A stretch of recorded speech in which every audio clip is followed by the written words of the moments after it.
ॐ अज्ञानतिमिरान्धस्य ज्ञानाञ्जनशलाकया सत्स्वरूपमिलितं येन तस्मै श्रीगुरुवे नमः। श्रीचैतन्यमनोभीष्टं स्थापितं येन भूतले स्वयं रूप गदामह्यं ददाति स्वपदान्तिकं पान्तेकं श्रीगुरु श्रीयुतपदकमलं श्रीगुरु वैष्णवं च श्रीरूपां साकृजातं सगगण रघुनाथां पितान्तां सजीवं साद्वैतं सावधूतं परिजनसहितं कृष्णचैतन्यदेवं श्रीराधा कृष्णपादा सगगण ललिता श्रीविशाखां च नमो विष्णुपादाय कृष्णप्रेष्ठाय भूतले श्रीमदे भक्तिवेदान्त स्वामीति नामिने नमस्ते सारस्वती देवे गौरवाणी प्रचारिणे निर्विशेष शून्यवादी पाश्चात्यदेशतारिणे नमो विष्णुपादाय कृष्णप्रेष्ठाय भूतले श्रीमदे भक्तिसिद्धान्त सारस्वती नामिने वृषभानुदेवी दैताय कृपाब्धे कृष्ण संबंध विज्ञानदायिने प्रभवे नमः माधुर्योज्जल प्रेमात्य श्रीरूपानुग भक्तिदा श्री गौर करुणा शक्ति विग्रहाय नमोस्तुते नमस्ते गौरवाणी श्रीमूर्ते दीनदारिणे रूपानुगरुत्ताप्त सिद्धांत दंतहारिणे नमः नमो गौर किशोराय साक्षात् वैराग्य मूर्तये विप्रलंबर संबोधे पादाम्बुजायते नमः नमो भक्ति विनोदाय सच्चिदानंद नामिने गौरशक्ति स्वरूपाय रूपानुगवराय दे गौर आविर्भाव भूमे सज्जन प्रिय वैष्णव सर्वभौम श्री जगन्नाथाय ते नमः वाञ्छा कल्पतरुभ्यश्च कृपा सिन्धुभ्येव च पतितानां पावनेभ्यो वैष्णवेभ्यो नमो नमः पञ्चतत्त्वात्मकं कृष्णं भक्तरूप स्वरूपकं भक्तावतार भक्ताख्य नमामि भक्तशक्तिकं संघर्षणाकारणोषाय गर्भोषाय व्यक्तिशाय शेषस्य शांशकलाच नित्यानंद रामाख्य शरणमस्तु नमो महावदन्याय कृष्ण प्रेम प्रदायते कृष्णाय कृष्ण चैतन्य नामने गौरत्वसे नमः नीलाचल निवासाय नित्याय परमात्मने बलभद्राय सुभद्रभ्यां श्री जगन्नाथाय ते नमः जयदां सुरदा बंगो मम मंद मदिर्गदि असर्वस्य पदाम्बोजो श्री राधा मदन मोहनो दिव्य वृंदारण्य कल्पतरुनासनस्तु श्रीमद् राधा सिल गौर देवो प्रशांशे स्वरामि श्रीमान रासरसारंभी वंशी वदरसिदः कर्षंबेनु स्वनैनितेषु गोपीनाथ शेस्तुनः हे कृष्ण करुणा सिंधो दीनबंधो जगत्पदे गोपेश गोपिका कांत राधा कांत नमोस्तुते तप्त कांचन गौरंगी राधे वृंदावनेश्वरी वृषभानु सुदे देवी प्रणमामि हरिप्रिये जय श्री कृष्ण चैतन्य प्रभु नित्यानंद श्री अद्वैत गदाधर श्रीवासदि गौर भक्त वृंदा हरे कृष्णा कृष्णा कृष्णा हरे हरे हरे राम राम राम हरे हरे कृष्णाय वासुदेवाय देवकी नंदनाय च नंदगोप कुमाराय गोविंदाय नमो नमः नमः पंकजनाभाय नमः पंकजमालिने नमः पंकजनेत्राय नमस्ते पंकजाग्नि हरे कृष्णा பக்தர்களுக்கு இனிமையான காலை வணக்கம். இன்றைய பாகவத சத்சங்க வகுப்புல கலந்துட்டு இருக்கிற எல்லா பக்தர்களுக்கும் என்னுடைய பணிவான நமஸ்காரம். இன்றைக்கு மிக மங்களகரமான தினம், வருதினி ஏகாதசி. இன்னைக்கு ஏகாதசி உபவாசம் இருக்கிற பக்தர்களுக்கெல்லாம் பகவானுடைய ஆசீர்வாதம் கிடைக்கணும். நல்லபடியா ஏகாதசி விரதம் இருந்து ஆன்மீக குருடைய தாமரை பாதத்துக்கும் பகவானுக்கு அர்ப்பணிக்க சொல்லி அனைத்து பக்தருடைய ஆன்மீக முன்னேற்றத்துக்காகவும் ஏகாதசி உபவாசம் சிறப்பாக நடைபெற வேண்டும் என்பதற்காகவும் பகவான் இடத்துல பிரார்த்தனை செய்வோம். हरे कृष्णा कृष्ण कृष्ण हरे हरे हरे राम राम राम हरे हरे. அப்போ இன்று ஸ்ரீமத் பாகவதத்தினுடைய 2ஆம் ஸ்கந்தம் 7வது அத்தியாயம். பகவானுடைய பல்வேறு அவதாரங்கள், அந்த அவதாரத்துடைய குறிப்பிட்ட கடமைகள். அதுல படிக்கிற ஸ்லோகம் 41 மற்றும் 42. நாந்தம் விதாமி அகமமி முனையோ அக்ரஜாஸ்தே மாயா பலஸ்ய புருஷஸ்ய குரு அவராயே காயன் குணான் தசசதனான ஆதிதேவக சேஷோ அதுனாபி சமவசியதி நாஸ்ய பாரம். நானோ அல்லது உனக்கு முன் பிறந்த முனிவர்களோ சர்வ வல்லமை படைத்த முழு முதற் கடவுளை முழுமையாக அறிந்திருக்கவில்லை. எனவே நமக்கு பின் பிறந்த மற்றவர்களால் அவரை பற்றி எதை தெரிந்து கொள்ள முடியும்? பகவானின் முதல் அவதாரமான சேஷனுக்கு 1000 முகங்கள் உள்ளன. பகவானின் குணங்களை இத்தகைய முகங்களுடன் சேஷன் விவரித்துக் கொண்டிருந்தாலும் அக்குணங்களை பற்றிய அறிவின் எல்லையை அவராலேயே அடைய முடியவில்லை. ஏஷாம் ச ஏஷ பகவான் தயேதானந்தः சர்வாத்மனாஸ்ருதः பதோ யதி நிர்யலீகம் தேதுஸ்தராமதிதரந்தச்ச தேவ மாயாம் நைஷாம் மமாகமிதிதி ஸ்ருங்காலமஷ்யே.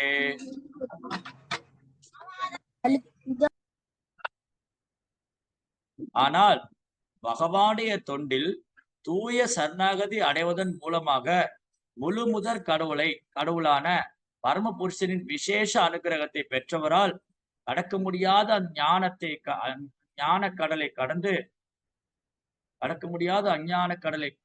கடலை கடந்து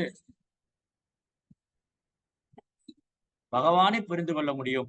ஆனால் இறுதியில் நாய்களாலும் உள்ள நரிகளாலும் புசிக்கப்படும் இந்த உடலில் பற்று கொண்டிருப்பவர்களால் அதை செய்ய முடியாது.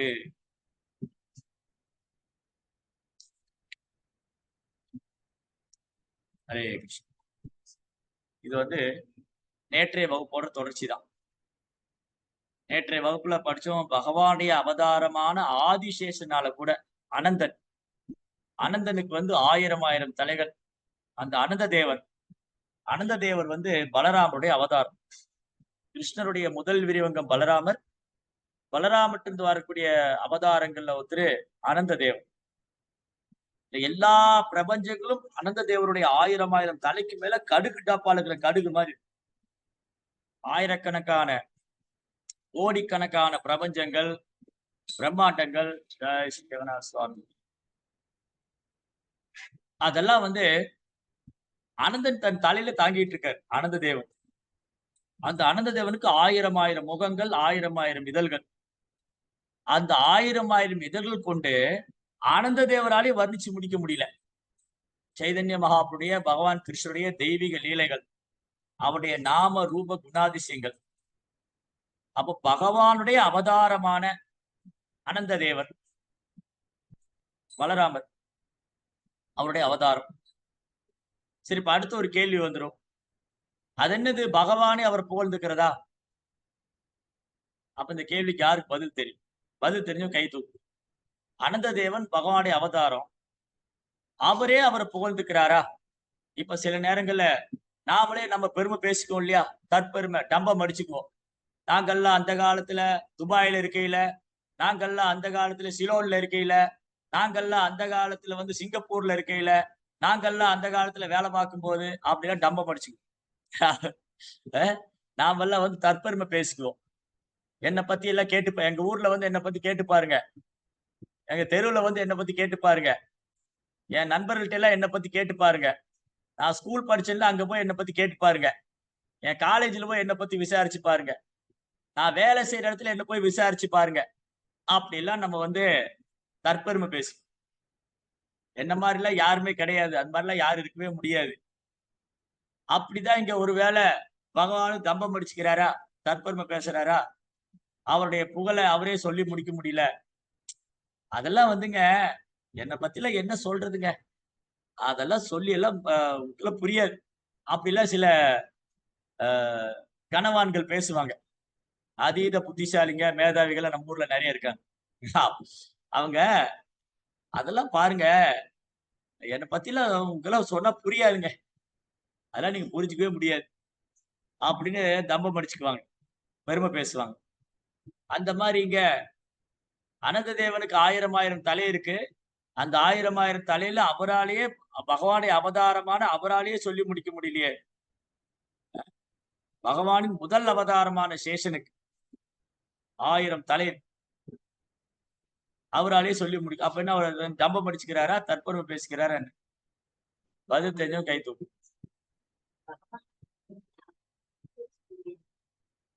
புரியல.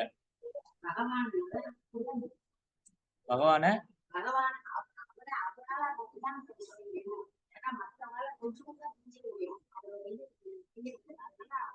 அப்ப அவரே விளம்பரப்படுத்திக்கிறாரு அவரை.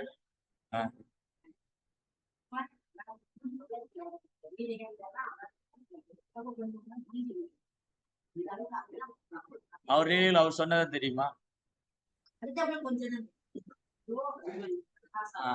ராதிகா மாதாஜி, பகவானுக்கு 1000 தலைகள் இருக்கு. அவங்க இப்பதான் ஜாயின் பண்ணிருக்காங்க. சரி, ரைட். யாருக்கு வேற யாருக்கு பதில் தெரியும்? கேள்விக்கு என்ன பதில்? சரியாக பதில் சொல்றவங்களுக்கு ஏகாதசி பிரசாதம் கிடைக்கும். மைதிலி மாதாஜி. हरे कृष्ण प्रभु जी। हरे कृष्ण प्रभु जी। சொல்லுங்க மாதாஜி, கேக்குது, சொல்லுங்க. ஆதிசேஷன் சொல்றது ராமானுஜர் தான் சொல்றாங்க. அது இல்ல இல்ல இல்ல, அது வந்து ஆதிசேஷன். அந்த ஆதிசேஷன் அதுக்கு பின்பு கலியுகத்துல 1000 ஆண்டுக்கு முன்னாடி ராமானுஜ ஆச்சாரியரா வந்தாரு. இப்ப அது கேள்வி இல்ல. இப்ப கேள்வி என்னன்னா, சேஷனுக்கு 1000 தலை இருக்கே, அந்த 1000 தலையுள்ள இப்ப யாரும் கேள்வியே சரியா புரியலையோ ஒருவேளை. சேஷனுக்கு 1000 தலை இருக்கு. அந்த 1000 தலையுள்ள சேஷன் பகவானுடைய முதல் அவதாரம். அவராலேயே பகவானுடைய லீலைகளை சொல்லி முடிக்க முடியல. அவராலேயே விவரித்துக் கொண்டிருந்தாலும், பகவானுடைய லீலைகளை சொல்லிக் கொண்டிருந்தாலும், அந்த குணங்களை பற்றிய அறிவில் எல்லையை அவராலே அடைய முடியவில்லைன்னா, அப்ப பகவானாலே அவர் புரிஞ்சுக்க முடியலையா? இல்ல பகவான் தன்னைத்தானே விளம்பரப்படுத்திக்கிறாரா? எப்படி இதை புரிஞ்சுக்கணும்? அப்படி பகவான் எப்படி பிரபுஜி இது மாதிரிலாம் செய்வாரு? நம்ம தான் செஞ்சுக்கிறோம். நீங்க சொல்ற மாதிரி நீங்க சொல்ற மாதிரி நானே கூட நான் படிக்கிறேன், இதை செய்யறேன், இது நிஜமா நம்மளதான் எல்லாமே சொல்லிக்கிறோமே தவிர பகவான் அது மாதிரிலாம் சொல்ல மாட்டாரு பிரபு. சரி, அப்ப ஏன் இங்க அப்படி சொல்லிருக்கு? அப்ப ஏன் இங்க வந்து ஆதிசேஷனாலேயே பகவானுடைய குணங்களை வர்ணிச்சு முடிக்க முடியல அப்படின்னா, பகவானாலேயே புரிஞ்சுக்க முடியலையா? இல்ல பகவான் தன்னை விளம்பரப்படுத்திக்கிறாரா? இல்ல பகவானே தன்னை புகழ்ந்து பேசிக்கிறாரா? எப்படி புரிஞ்சுக்குவீங்க? எப்படி இருக்குன்னு பக்தனுக்கு சொல்லி தருவார் பிரபுஜி. இப்ப அர்ஜுனனுக்கே பகவத்கீதையில கூட இப்படி இருக்கிறேன்னு சொல்லிட்டு எல்லாம் காட்டாரு இல்ல பிரபுஜி? அது மாதிரி சொல்லியிருப்பாரு. இல்லை, சரியான பதில் இல்லை. ஐயமா மாதாஜி. பிரபு பிரபு அவரை பத்தி விளம்பரப்படுத்திக்கலாங்க பிரபு. எல்லாரும் வந்து தெரிஞ்சுக்கணுங்கிறதுக்காக அது மாதிரி சொல்றாருங்க பிரபு. அப்படி தெரிஞ்சுக்கணும்னு சொல்றாரு. அப்படி சரி, ஓகே, எல்லாரும் தெரிஞ்சுக்கணும்னு சொல்றாருன்னா ஏன் அவராலேயே சொல்லி முடிக்க முடியல? ஏன் அவரை பத்தி அவரே சொல்றாரு? ஏன் அவரை பத்தி அவரே போடுறாரு? ஹரே கிருஷ்ணா பிரபு. இருங்க ஒருத்தரா சொல்லுங்க. விமலா மாதாஜி. ஹரே கிருஷ்ணா பிரபு. ஒரு பொருளை வந்து படிக்கிற ஒருத்தர் வந்து ஒரு பொருளை படிக்கிறாருன்னா அவர்னால அந்த பொருளோட வைபவம் அதோட அதனுடைய என்ன சொல்லுவாங்க, அந்த பொருளுடைய தன்மையை வந்து அந்த படைச்சவர் சொன்னாதான் தெரியும். மூணாவது மனுஷன் வந்து சொல்ல முடியாது. அப்படின்னு இருக்கிறப்ப பகவான் வந்து ஒரு ஆதியும் அந்தமும் இல்லாத ஒரு பகவான். அவருக்கு இறப்பு பிறப்பு எதுவுமே கிடையாத ஒரு பகவான். அவரோட புகழ் அவர் சொன்னாதான் நம்மளுக்கு தெரியுமே தவிர வேற யாரும் சொன்னாலும் புரியாது, சொல்லவும் முடியாது பிரபு. ஹரே கிருஷ்ணா. Very good. இது ஒரு வேல்யூபிளான பாயிண்ட். பகவானை பற்றி பகவானே சொன்னாலதான் புரியும். இப்ப நான் வந்து இந்த ஜூம் மீட்டிங் நடத்திட்டு இருக்கேன். இன்னைக்கு புதுசா ஒருத்தர் ஜூம் மீட்டிங்ல ஜாயின் பண்ணிருக்காரு. அப்போ யார் பேசுறாங்க, இந்த மீட்டிங் ஐடி கொடுத்தாங்க, இந்த மாதிரி வியாழக்கிழமையில இருந்து ஞாயிற்றுக்கிழமை வரைக்கும் பாகவதம் கிளாஸ் நடக்குதுன்னு போட்டிருந்தாங்க. ஆனா யார் பேசுறாங்கன்னு தெரியாதுன்னு ஒருத்தர் ஜாயின் பண்ணார். அப்புறம் வந்து பாத்துட்டே இருக்காரு. இப்ப நான் பேசிக்கிட்டு இருக்கேன். அப்ப இவர் யாரு, இவர் எங்க இருந்து பேசுறாரு அப்படிங்கிற ஒரு சந்தேகம். அப்ப என்ன பண்றது? கிளாஸ் முடிஞ்சோடனே எங்கிட்டயே கேட்கிறார், ஐயா நீங்க யாரு, எங்க இருந்து பேசுறீங்க, இந்த பாகவத வகுப்பு எங்க இருந்து நடத்திக்கிட்டு இருக்கிறீங்க அப்படின்னு என்கிட்ட கேட்கும்போது, நான் தான் பாகவதம் பேசுனேன் அப்படி பெருமையா சொல்லணும். அப்ப என்னை பற்றி அறிமுகம். நான் வந்து இந்த மாதிரி இந்த ஊர்ல இருக்கேன், இந்த மாதிரி பாகவதம் படிச்சுட்டு இருக்கேன், அது நான் பக்தரோடு பகிர்ந்து கொள்கிறேன் அப்படின்னு சொல்றேன். சோ அப்போ என்னை பற்றிய முகவரியை நானே கொடுப்பது. அதுக்கப்புறம் சரி, என்கிட்ட கேட்க மறந்துட்டாங்க. அவர் யாரு, இந்த பாகவதம் வகுப்பு கொடுத்தாரு அவர் யாரு அப்படின்னு கேட்க மறந்துட்டாங்க. அப்ப இந்த லிங்க் அமிச்சாங்க பாத்தீங்களா, அவங்க கிட்ட கேட்க, நீங்க ஒரு லிங்க் அமிச்சீங்களே, அதுல பேசினவர் யாரு, அவர் எங்க இருந்து பேசுறாரு, அவர் எவ்வளவு வருஷமா கிருஷ்ண பக்தியை பண்றாரு அப்படிங்கிற தகவலை வந்து யாரு என்னை அறிமுகப்படுத்தி வைத்தார்களோ அவங்க. இதுதான் பிரபுபாதம் அவர் உபன்யாசத்துல சொல்லுவார். கடவுள் யாருன்னு தெரிஞ்சுக்கணும்னா, பகவான் கிருஷ்ணர் யாரு அப்படின்னு தெரிஞ்சுக்கணும், அது பகவானே சொன்னாதான் தெரியும். அதுக்கப்புறம் அவரால் யாருக்கு சக்தி அளிக்கப்படுகிறதோ, பகவான் யாருக்கு அந்த சக்தியை கொடுக்கிறாரோ அவங்கனால சொல்லணும். இப்போ என்கிட்ட வந்து ஒரு 1000 கோடி, ஏன் கம்மியா சொல்லணும், 1000 கோடின்னு வச்சுக்கோ, 1000 கோடி ரூபாய் இருக்கு. நான் ஒரு உதாரணத்துக்காக சொன்ன 1000 கோடி வச்சிருக்கேன்னு நினைச்சுக்காதீங்க. என்கிட்ட ஒரு 1000 கோடி ரூபாய் இருக்கு. அந்த 1000 கோடியை நான் விநியோகம் செய்ய வேண்டும். அப்போ நானே தான் பண்ணணும். அந்த 1000 கோடிய நான் தான் விநியோகம் செய்யணும். இல்லாட்டி நான் வந்து யாரையாவது இங்க வந்து பொறுப்பா குடுக்குறேன். இல்ல ரசம்யா பிரபு, இல்லாட்டி வந்து வேற யாரு இருக்குங்க இங்க இருக்காங்க, ஆ மதன பிரியா மாதாஜி, இந்த மாரி யாரோ ஒருத்தர தேர்ந்தெடுத்து என்கிட்ட 1000 கோடி இருக்கு. நானே குடுக்கிறத விட நீங்களும் எல்லாரும் சேர்ந்து குடுங்க அப்படின்னு அவங்களுக்கு அந்த அதிகாரம் குடுக்கு. அப்ப அந்த அதிகாரம் குடுக்கும்போது அவங்களும் விநியோகம் பண்றாங்க. இல்லையா? சைதன்ய மகாபிரபு என்ன சொன்னாரு? என்கிட்ட நெறைய மாம்பழம் இருக்கு, நெறைய பழங்கள்லாம் இருக்கு. நான் ஒருத்தனே எவ்வளவு விநியோகம் பண்றது? நீங்களும் சேர்ந்து விநியோகம் பண்ணுங்க. அந்த சக்திய வந்து மகாபிரபு விநியோகம் பண்றது. இப்படிதான் பகவானுடைய நாம ரூப குணாதிசயங்கள பகவானே சொன்னா தான் தெரிஞ்சுக்க முடியும். அப்புறம் பகவான் யாருக்கு அந்த சக்தி குடுக்குறாரோ அவங்களால தெரிஞ்சுக்க முடியும். சரி, அப்புறம் வேற என்ன காரணம்? பகவான் யாருக்கு அந்த சக்திய குடுக்குறாரோ அவங்களால தெரிஞ்சுக்க முடியும். சரி, இப்ப இங்க வந்து அனந்த தேவன், ஆதிசேஷன், அனந்தன் அவரு பகவானுடைய அவதாரமாவும் இருக்கிறதுனால, அவரு பகவானே தன்னுடைய வைபவங்கள சொல்றாரு. அப்படி புரிஞ்சுக்கலாம். அதுக்கப்புறம் வேற என்ன? வேற எப்படி புரிஞ்சுக்கலாம்? ஹரே கிருஷ்ணா பிரபு. பகவானோட லீலைகள்லாம் நிறைய, அந்த அளவுக்கு நிறைய இருக்கு. 1000 தலை கொண்ட அவராலேயே சொல்லி முடிக்க முடியல. இன்னும் அவ்வளவு லீலைகள் பகவான் பண்ணிருக்காரு அப்படிங்கறத நம்ம இதை தெரிஞ்சுக்கலாம் பிரபு. சரி, ஓகே. பகவான் லீலைகள ஆதிசேஷனாலேயும் அனந்தனாலேயும் சொல்லி முடிக்க முடியல. சரி, அப்புறம் எதுக்கு அவர் சொல்றாரு? அவராலே சொல்லி முடிக்க முடியல. அப்ப ஏன் அவர் சொல்றாரு? ஏன் சொல்றேன். பகவான் நம்மளே இப்ப சொல்றோம் பிரபு, பகவானை பத்தி இப்ப எனக்கு தெரிஞ்ச யாரையாவது கேட்டா நான் சொல்றேன்ல பிரபு, எனக்கு தெரிஞ்ச விஷயத்தை வேணா சொல்லலாமே தவிர, ஆனா பகவான் விஷயங்கள் வந்து எண்ணில் அடங்காதவை. சரி, அவங்க எனக்கு தெரிஞ்சதை மட்டும்தான் நான் சொல்ல முடியுங்கிற மாதிரி சொல்றாரு பிரபு. சரி, அவங்களுக்கு ஓகே. யாராலும் முழுமையா சொல்ல முடியாது. சரி, ஓகே. அப்புறம் ஏன் பகவானுடைய அவதாரமான அனந்தனை இங்க சொல்றாரு? பகவானே ஏன் தன்னை பத்தி சொல்லணும்? அனந்த தேவன் பகவானுடைய அவதாரம், ஆதிசேஷன் பகவானுடைய அவதாரம். ஏன் அவரு பகவானை பத்தி இங்க சொல்லணும்? வேற யாருக்கு பதில்யா? சரி, அதெல்லாம் சரிதான். ஏன் ஆதிசேஷன் அனந்தன் பகவானுடைய லீலைகளை சொல்லணும்? அவர் பகவான் தானே, ஏன் அவரோட லீலையை சொல்லணும்? அதுக்கு ஒரு காரணம் சொன்னாங்க, பகவானே சொன்னாதான் தெரியும் அப்படின்னு. சரி, ஓகே. ஏன் ஆதிசேஷன் சொல்லணும்? ஆஹ் பகவான்கிட்ட லீலைகள் கேட்பது மூலம் நமக்கு பாவங்கள் சரி, இல்லாம போகும் பிரபு. சரி, அது ஓகே. பகவான் வந்து ஆதிசேஷன் அனந்தன் வந்து குரு தத்துவமா இருக்காரு. ஏன்னா பலராமுடைய விரிவங்கம். சரி, குரு தத்துவம். அப்புறம் வேற என்ன? ஏன் வந்து ஆதிசேஷன் அனந்தன் பகவான் லீலையை பற்றி புகழ்றாரு? ஹரே கிருஷ்ணா பிரபு. எஸ். ஹரே கிருஷ்ணா பிரபு. பிரபு ஏன்னா அவரு வந்து ஒரு சேவகனா இருக்காரு. எஸ், அவர் சேவை செய்யும் பகவான். ஒருத்தர் சேவையை ஏற்றுக்கொள்ளும் பகவான், இன்னொருத்தர் சேவை புரியும் பகவான். அப்ப பலராமர் பகவான் தான். அவர் கிருஷ்ணனிலிருந்து வேறானவர் இல்ல. அந்த பலராமர் பகவானுக்கு சேவை செய்யும் பகவான். அப்ப அனந்தன் ஆதிசேஷன் பகவானுக்கு சேவை பண்ற பகவான். பகவான் கிருஷ்ணர் படுக்கும் போது அவர் பாம்பு படுக்கை ஆகுறாரு, நடக்கும்போது கொடையாகிறாரு, உட்காரும் போது நாற்காலி ஆகுறாரு. அப்படி எப்பவுமே பகவானுக்கு சேவை பண்ணிட்டே இருக்காரு. அந்த அனந்த தேவன் வந்து பகவானை புகழ பாடணும்னு ஆசைப்படுறாரு. ஏன்னா ஒரு பக்தன் எப்படிலாம் பகவானுக்கு சேவை பண்ணணும், எப்படிலாம் பகவானை புகழ் பாடணும், எப்படியெல்லாம் வந்து பகவானுடைய நாம ரூப குணாதிசயங்களை வர்ணிக்கணும், எப்படி அந்த நினைவுல இருக்கணும். சோ ஸ்ரவன் கீர்த்தன். சோ நவவித பக்தி, 9 வித பக்தி தொண்டுல ஸ்ரவணம், கீர்த்தனம். அப்ப கீர்த்தனம் பக்தி தொண்டுடைய லட்சணம் என்னதுன்னா கீர்த்தனம், பகவானுடைய புகழ் பாடுறது. அப்ப ஆனந்த தேவன் ஆதிசேஷன் பகவானுடைய புகழ் எப்பவுமே பாடிக்கிட்டே இருக்காரு. அப்ப என்ன அர்த்தம்? அது பகவானுக்கு சேவை பண்ற பகவானா இருக்கிறதுனால. அனந்தன் வந்து தற்பெருமை பேசிக்கல. ஆதிசேஷன் வந்து நான் கிருஷ்ணாவுடைய அவதாரம், நான் பலராமுடைய அவதாரம், பாருங்க என்னுடைய மகிமையெல்லாம் பாருங்க, கிருஷ்ணனுடைய மகிமையை பாருங்க, பலராமுடைய மகிமை பாருங்க, என்னுடைய மகிமையை பாருங்க, நான் எப்படி பகவானுக்கு வாகனமா இருக்கேன், நான் எப்படி பகவானுடைய புகழ் பேசுற பாருங்க, என்ன மாதிரி யாராலும் பேச முடியாது, என்ன மாதிரி யாராலும் வர்ணிக்க முடியாது, அந்த மனோபாவத்துல அல்ல. ஆதிசேஷன் அனந்தன் பகவானை புகழ்வது அவருக்கு வந்து அந்த சேவை ஆனந்தம். பகவானை புகழ்வது பக்தர்களுக்கு ஆனந்தம், பக்தனை புகழ்வதுல பகவானுக்கு ஆனந்தம். தான் பக்தி தொண்டு. பக்தி தொண்டுனா பக்தர்களை புகழ்றதுல பகவான் ஆனந்தம் அடைகிறார். நீங்க பாருங்க, எப்பவுமே பக்தர்களை பகவான் புகழ்ந்துகிட்டே இருப்பார். சைதன்ய மகாபிரபு எப்பவும் தன் பக்தர்களை புகழ்ற. ஒன்றைக்கு வித்யாநிதிங்கிற பக்தரை பார்த்தோன்னே நீங்க எனக்கு தந்தை மாதிரி, நீங்க எனக்கு அப்பா அப்படிங்கிறார். அத்வைத ஆச்சாரியரும் தன் குருவுடைய ஸ்தானத்துல புகழ்றார்.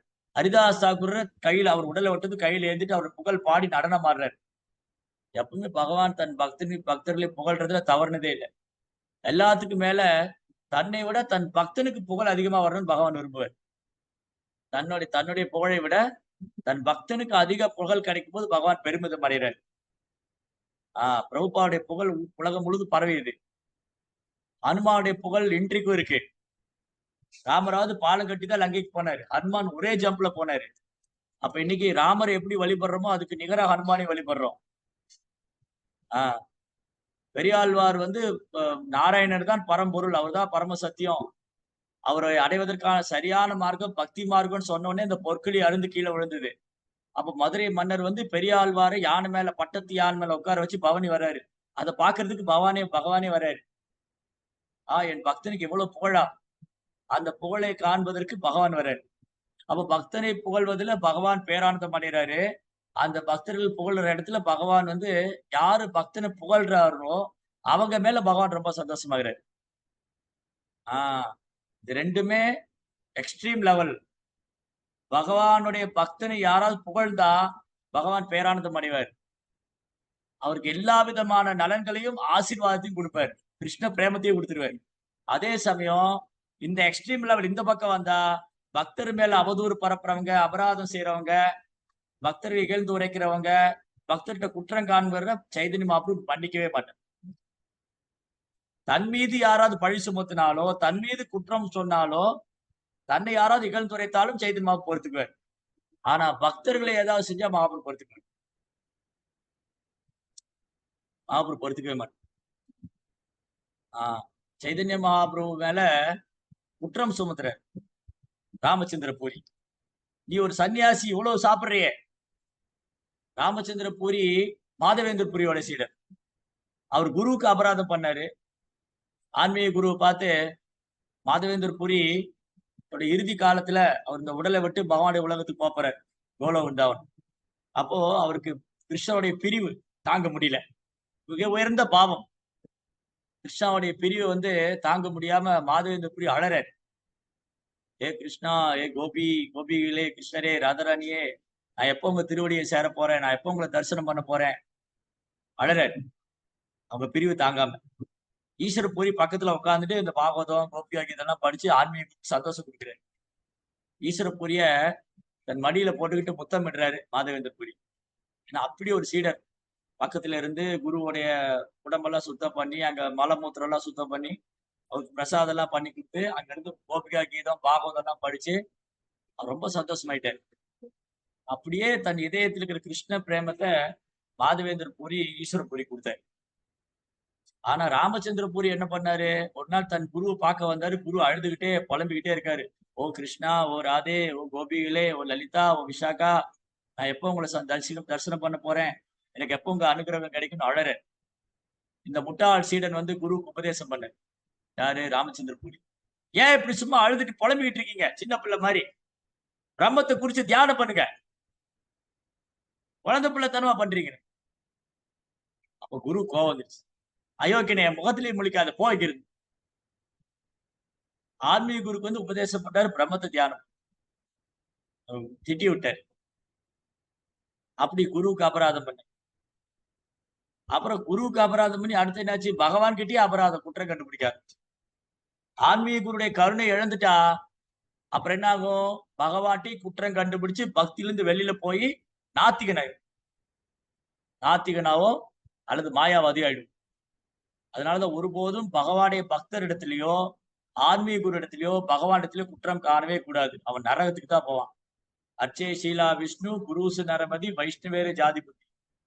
இந்த வைஷ்ணவர் இந்த குடும்பத்துல இருந்து வந்தாரு, இந்த ஜாதியில இருந்து வந்தவரு, அவர் இந்த சமுதாயத்தை சேர்ந்தவரு அப்படின்னு நினைச்சாலோ, ஆன்மீக குரு அவர் என்ன ஆன்மீக குரு, அவரும் நம்மள மாதிரி தானே இருக்காரு, சாப்பிட்றாரு, தூங்குறாரு, ஹாஸ்பிட்டல் போறாரு அப்படின்னு நினைச்சாலோ, என்ன பகவானுடைய விக்கிரகம், அது சிலை தானே அப்படின்னு நினைச்சாலோ அவன் நரகத்துக்கு தான் போவான். அப்ப என்ன ஆயிடுச்சு, ராமச்சந்திர பூரி முதல்ல குருவுக்கு அபராதம் பண்ணாரு, அப்புறம் வைஷ்ணவ அபராதம் பண்ணாரு, கடைசியில பகவான் கிட்டே அபராதம். சைதன்ய மகாபிரபு பார்த்து, ஐயோ இந்த சன்னியாசி ரூம்ல பூரா எறும்பெல்லாம் ஓடுது பாருங்க, எவ்வளவு எறும்பு போகுது, இவர் ஸ்வீட்டை ஒளிச்சு வச்சு சாப்பிடுறாரு. இந்த சன்னியாசி புலன்களை கட்டுப்படுத்த முடியாம இனிப்பு பலகாரத்தை ஒளிச்சு வச்சு சாப்பிடுறாரு. நிறைய பலகாரம் வச்சிருக்காரு ஒரு அறையில. ஒரு நாள் சைதன்ய மகாபிரபு அவர் குடிசையில உட்கார்ந்து இருக்கும் போது இந்த ராமச்சந்திர புரி வந்து நிறைய எறும்புகள்லாம் போயிட்டு இருக்கு. இந்த எறும்பு பார்த்த உடனே இவர் வெளியில சன்னியாசி உள்ள புலன்பு அனுபவிக்கிறாரு. சைதன்ய மகாபிரபு எந்த பதிலும் பேசவே இல்லை.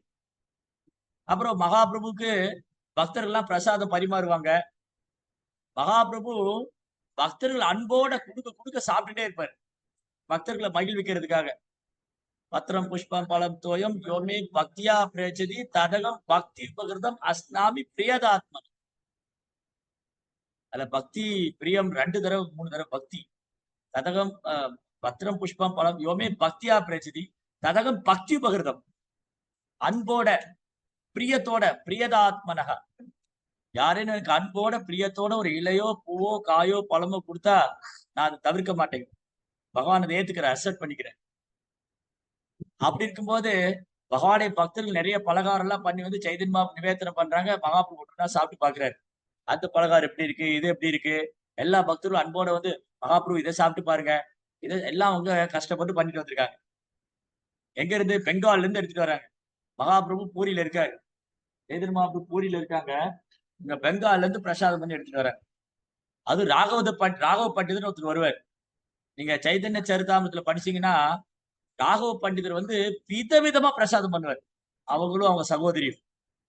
அது ராகவ கேலின்னு சொல்லி அந்த பிரசாதம் பண்ணி ஒரு பையில கட்டி வச்சு ஆயிரக்கணக்கான ப்ரிப்பரேஷன்ஸ், ஆயிரக்கணக்கான வகையான பிரசாதங்கள், ரசகுல்லா, குலோப் ஜாமுன், அப்புறம் வந்து பால் பேடா, விதவிதமான இனிப்பு பலகாரங்கள், விதவிதமான கார வகைகள், அதெல்லாம் மகாபிரபு கோவிந்தாட்ட கொடுத்து ராகவ வந்து அன்போட பண்ணிட்டு வந்திருக்காரு அப்படின்னு அதெல்லாம் பிரசாதம் சாப்பிடு கொஞ்சம் கொஞ்சமா சாப்பிடுவேன்.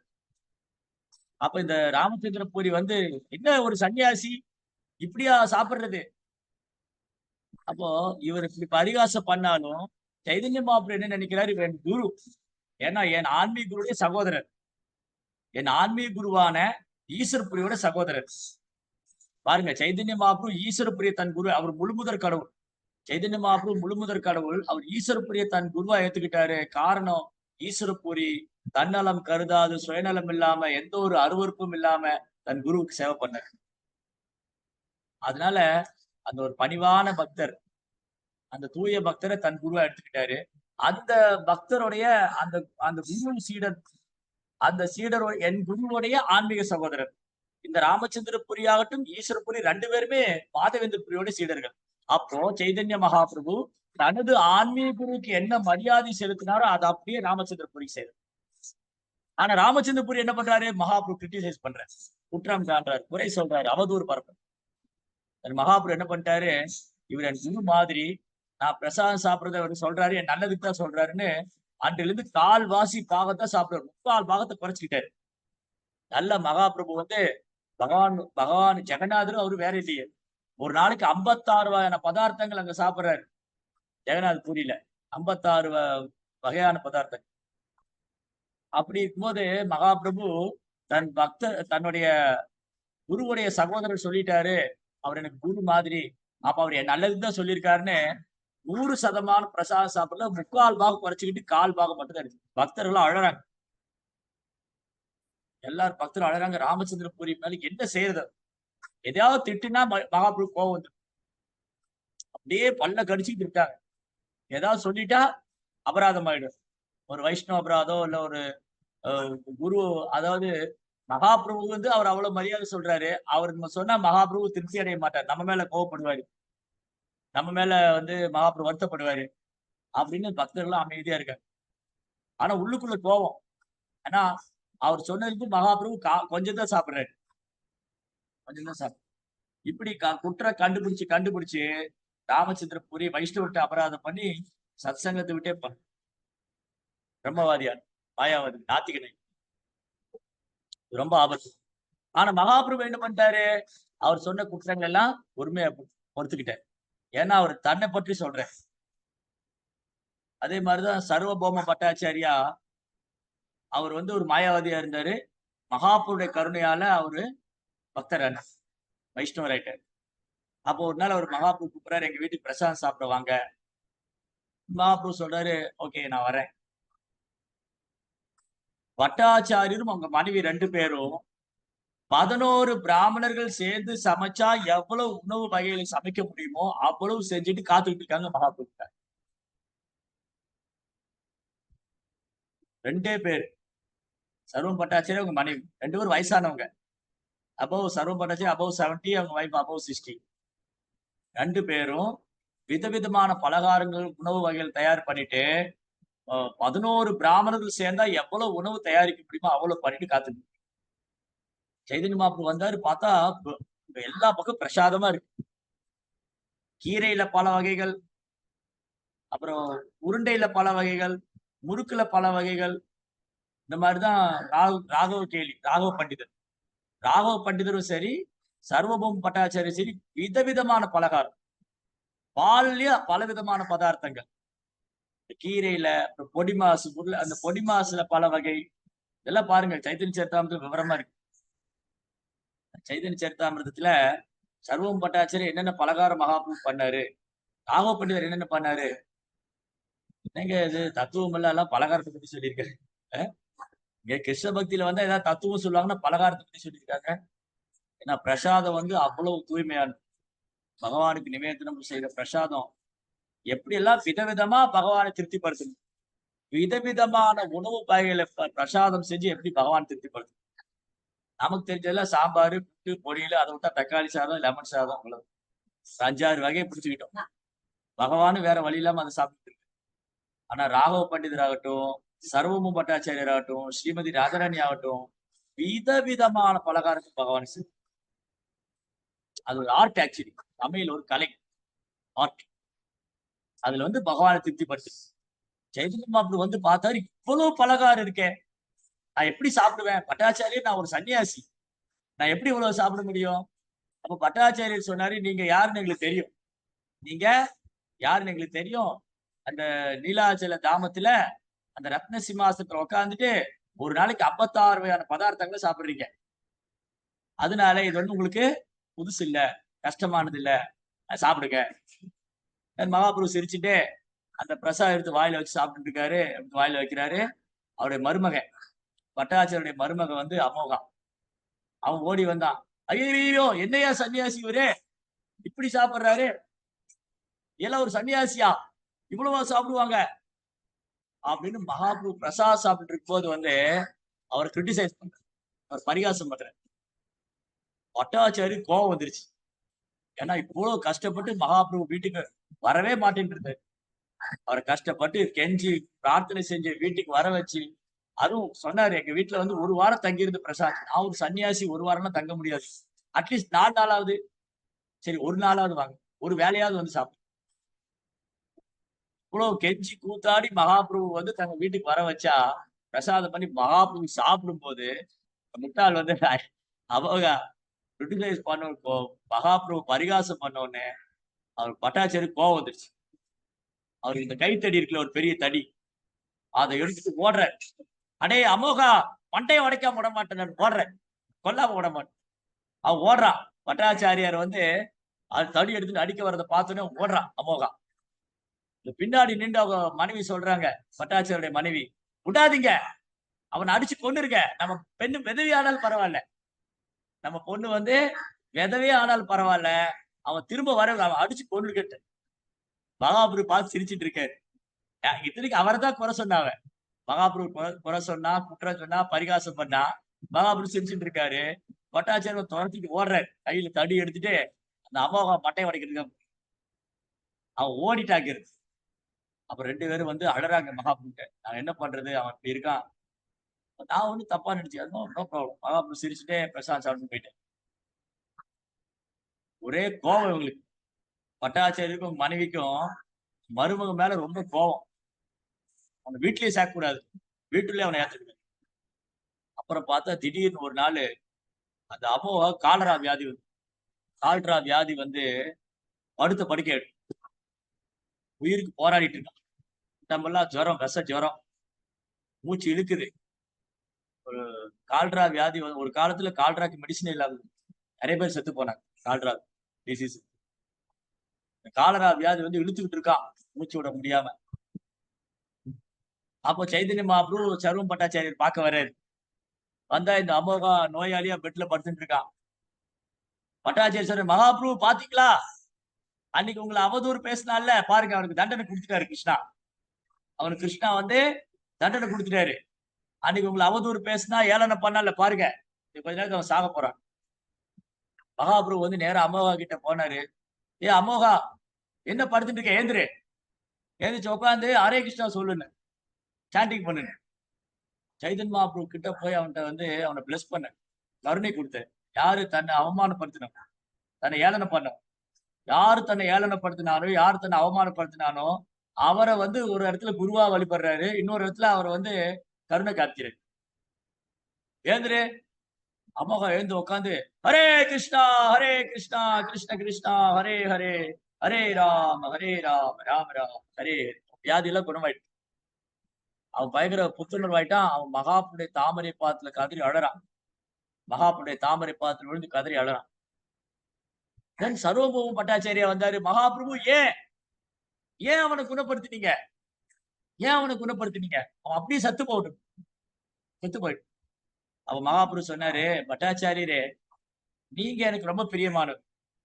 உங்களோடு யாரெல்லாம் சம்மந்தப்பட்டிருக்காங்களோ, நண்பர்களோ உறவினர்களோ, அவங்க எல்லாரும் எனக்கு பிரியமானவர். இதான் பகவானே காரணமற்ற கருணை. யாராவது ஒருத்தர் பகவானுக்கு பிரியமானவர் ஆயிட்டா, யாரெல்லாம் அவர் மேல யாரெல்லாம் பிரியமா இருக்காங்களோ, அதான் நரசிம்மதேவர் பிரகலாதன் சொன்னார். நரசிம்மதேவர் பிரகலாதன் என்ன சொன்னாரு, பிரகலாதா, நீ எனக்கு ரொம்ப பிரியமான பக்தர், ரொம்ப பிரியமானவன். யாரெல்லாம் உண்மையில பற்றுதலா இருக்காங்களோ, யாரெல்லாம் உன் வழியை பின்பற்றாங்களோ, யாரெல்லாம் உனக்கு நெருக்கமா இருக்கா, அவங்களும் எனக்கு பிரியமானவன். அவங்களை நான் விளக்க முடியாது. அந்த மாதிரி பட்டாச்சாரியர் சொன்னாரு, அவன் உங்க சொந்தக்காரன், உங்க மருமகன், உங்களோட உறவு சம்மந்தப்பட்டு இருக்கான். சோ நீங்க எனக்கு பிரியமானவன், அப்ப அவனும் எனக்கு பிரியமானவன். அவனை நான் விளக்க முடியாது. பட்டாச்சாரியர் உங்க மனைவியும் அந்த மகாபுருடைய பாதங்களை விழுந்து கதறி அழறு. மகாபுரு இவ்வளவு கருணை வாய்ந்தவர் கேள்விப்பட்டிருக்கோம், இவ்வளவு கருணை வாய்ந்தவர்.